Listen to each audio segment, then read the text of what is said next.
Hello, fifth grade. It is Friday afternoon for me. It's Monday. I don't know when for you. I decided to make this video in front of my tree. I gotta angle it so that I'm not getting too much of the sun from my back door. You get lots of videos from me this week, so we'll get to tour the house. But today you're going to do Simple Solution 67, of course. Then you will read page 128 to page 131. Like I always do, I'm going to kind of highlight some stuff, jump around a little bit, but it's your job to actually read all of the pages. 128 starts by talking about David Livingstone. Now, David Livingstone, okay, let's backtrack a little bit. Friday, you were supposed to have read about Robert Moffat. Robert Moffat, pioneer missionary. Robert Moffat was a Scotsman, and he was one of the first ones who, among the first to come to Africa. So when Robert Moffat was in England, he met David Livingstone, and he's the one that influenced David Livingstone to go to Africa. Dr. Livingstone joined the Moffats in Kuruman in Africa. Later, he married their daughter, Mary.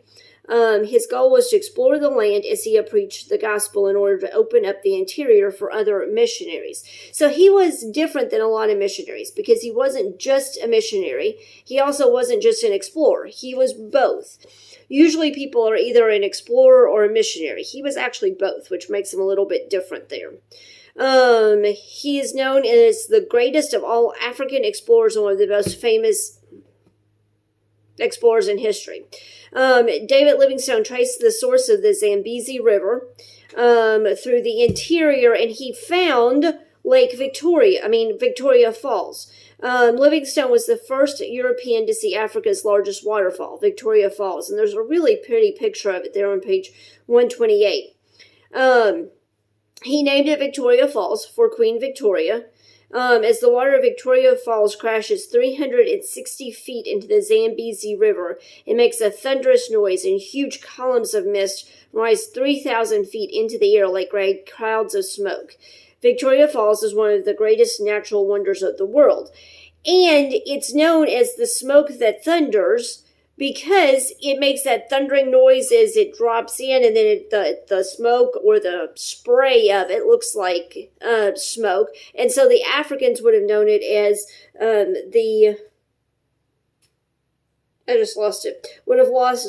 have known it as the thunder that smokes. The smoke that thunders. Sorry, I said that backwards.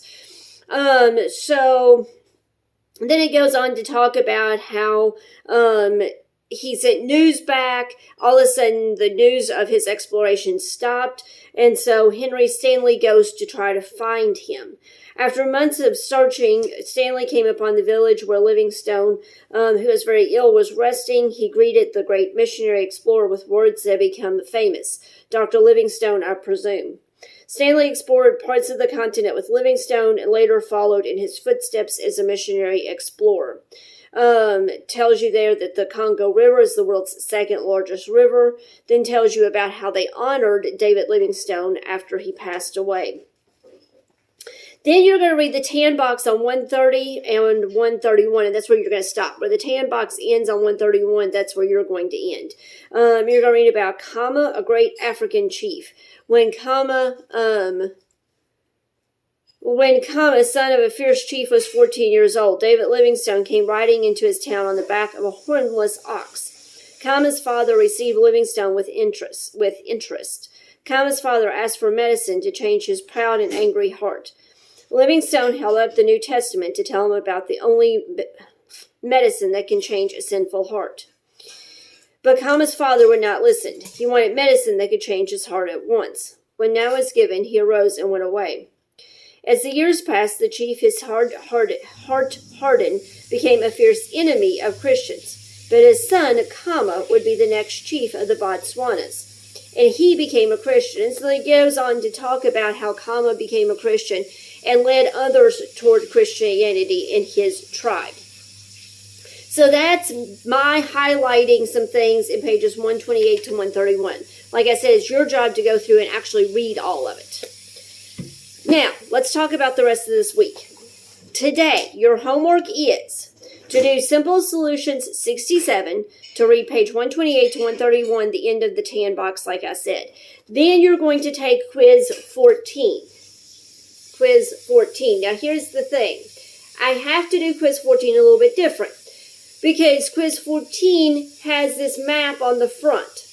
So I'm going to scan this into the actual assignment. Then what you're going to do is you're going to open up the LMS quiz. And so I will put 1 Appalachians, and you'll have to have the quiz open like we did with the test, and have this open on one tab, have the actual LMS quiz open on the other.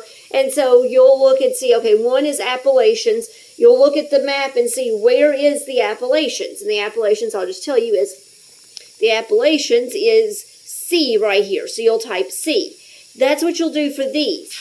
It's a front and back quiz. The back quiz is multiple choice questions based upon the beginning of the chapter to 131. I will type this word for word into the actual LMS quiz. So that's what's due. That is due today. And then also you'll start working on your test study guide. I can't tell you how much you're going to do because the test study guide is on my computer at work. I'm obviously at home. But I'll have on the LMS assignment how much of the test study guide I want you to work on. And it'll be just like our last test. You'll work on it. Then tomorrow, part of my video will be checking the test study guide. And the test will be Thursday. My goal is to not assign anything new Friday. Friday, I want to just spend the day sitting at home grading everything that has been turned in, and then telling you all if I'm missing anything, have any problems with anything, so we can end Friday with everything graded and done. So the test will be Thursday. So I will see you tomorrow when we start checking the test study guide.